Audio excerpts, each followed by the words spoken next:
नमस्कार, देशोन्नतीच्या माध्यमातून मी स्वप्नील दुधारे आपलं स्वागत करतोय। आज आपण आलो आहोत चंद्रपूर जिल्ह्यामध्ये।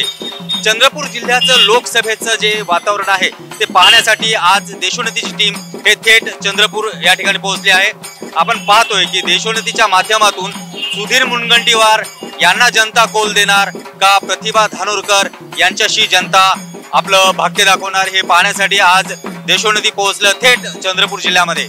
तर आपण पाहतोय आज देशोन्नतीच्या माध्यमातून चंद्रपूर जिल्ह्यातील नागरिकांच्या प्रतिक्रिया आपण या ठिकाणी घेणार आहोत। आता त्या मतदारसंघामध्ये एकूण 15 उमेदवार जरी मैदानात असले तरी काँग्रेस आणि विरुद्ध भाजप अशीच थेट लढत आहे। आपको क्या लगता है कि यहाँ पे आप किसको वोट देना पसंद करोगे? वंचित बहुजन आघाड़ी, राजेश वारलूजी बेले, सुधीर भाऊ। अच्छा, कमळला, प्रतिभा धानोरकर, बीजेपी। माझं तर मत आहे की काँग्रेस यायला पाहिजे, सरकारच बदलायला पाहिजे यावेळेस। कुणाला मत द्यायला पसंत करणार? बीजेपी। अगन किसको करेंगे? बीजेपीच येणार सर। सुधीर भाऊ मुनगंटीवार। माझं पण तेच आहे, बीजेपी। बीजेपी।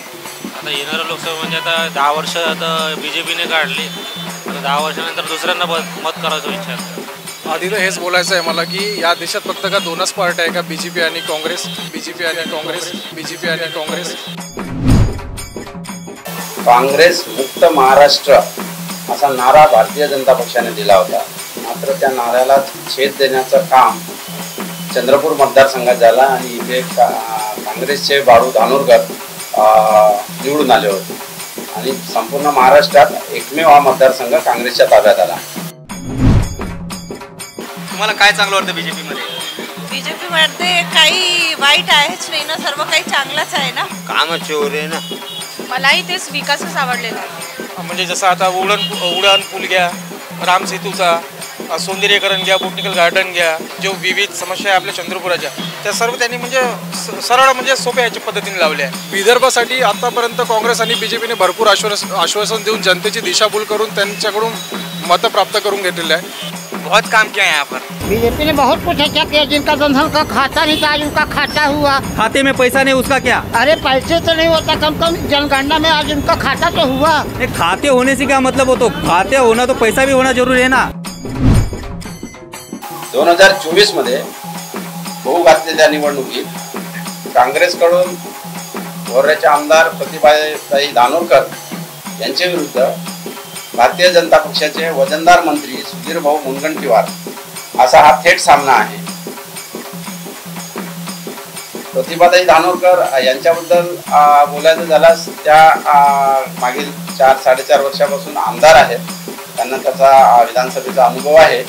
मात्र त्या तुलनेमध्ये भाजपचे सुधीर मुनगंटीवार मागील 30 वर्षापासून आमदार आहे। मागील 10 वर्षामध्ये म्हणजे 2 वर्ष आघाडीचे जर सोडले महाविकास आघाडीचे तर ते साधारणतः 8 वर्ष पालकमंत्री होते आणि ते वित्तमंत्री पण होते।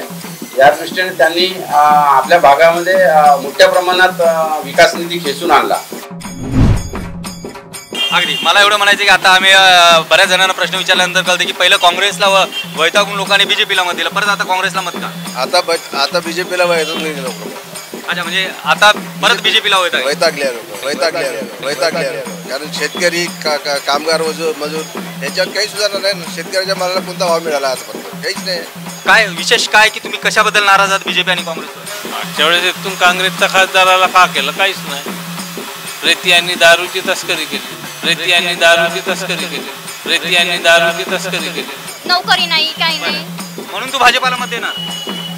नाही नाही नाही। महंगा हुआ तभी तो प्रगति और अच्छी हो रही है अपनी, महंगा हुआ तभी तो प्रगति और अच्छी हो रही है अपनी। परंतु आज मागील अनेक वर्षापासून या मतदारसंघावर कुणबी बहुल म्हणा किंवा अन्य समाजाचे मोठे समाजाची संख्या असलेल्या पैकी कोणी निवडून नव्हते राहिले। एक शांतारामजी पोटदुखे वगळता त्यानंतर 2019 मध्ये बाळूभाऊ धानोरकर हेच एक मोठ्या समाजाचे नेतृत्व करणारे आले। दरम्यानच्या काळात नरेश फुलिया, अन्सरा जहीर हे अल्पसंख्याक ओबीसी मधनच नेतृत्व केलं आहे। परंतु जातीपातीच्या राजकारणापेक्षा इथे विकासावर असा हा जो आता द्वंद्व सुरू आहे परंतु काँग्रेसच्याही उमेदवाराकडनं विकासाचे दावे केले जात आहेत आणि भाजपचे उमेदवार सुधीरभाऊ मुनगंटीवार यांनीही ही निवडणूक विकासावरच लढली जावी असा मानस व्यक्त करत ते मतदारांपुढे जात आहेत. मुनगंटीवारांना दिल्लीत जायचं नव्हतं तरी देखील त्यांना दिल्लीत जावं लागतं. या संदर्भामध्ये आणि इथे जे प्रतिभाताई आहेत त्यांच्या संदर्भामध्ये इथं जनता कुणाला कौल देणार असं वाटतं?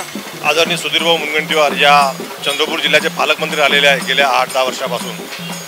तर या चंद्रपूर जिल्ह्याचा ज्या पद्धतीने विकास पालकमंत्री किंवा अर्थमंत्री असल्याच्या व्हायला पाहिजे. विविध प्रश्न आहे की बेरोजगारीचा प्रश्न आहे या शहरामध्ये, पण आपल्या या स्थानिक लोकांना रोजगार मिळत नाही. ते बांबू संशोधन केलं, बांबू संशोधन केंद्र बांधलं, ते जळून खाक झालं. BJP सरकारवर तर नाराज आहेच.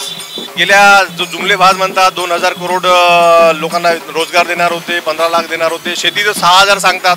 अहो तर GST पेस्टिसाइड्सवर 18% GST आहे. तर या टाईममध्ये फर्स्ट टाईममध्ये जय विदर्भ पार्टीचे उमेदवार जे उभे राहिलेले अशोक राणाजी राठोड त्यांना जनता वोट देणार मला असं पूर्णपणे. तुमचं असं म्हणणं आहे की इथं तिसरी आघाडी जी आहे त्याला जनता जास्त पसंती देणार कारण जनता दोन्ही पक्षाला किंवा याला वैतागलेली आहे. सगळ्या बाबीचा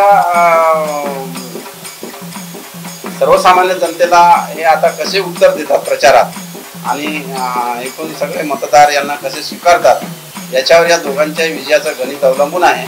पण तुर्तास तरी सुधीर मुनगंटीवार यांनी विकासाचं विजन घेऊन मतदारांपुढे जात आहेत.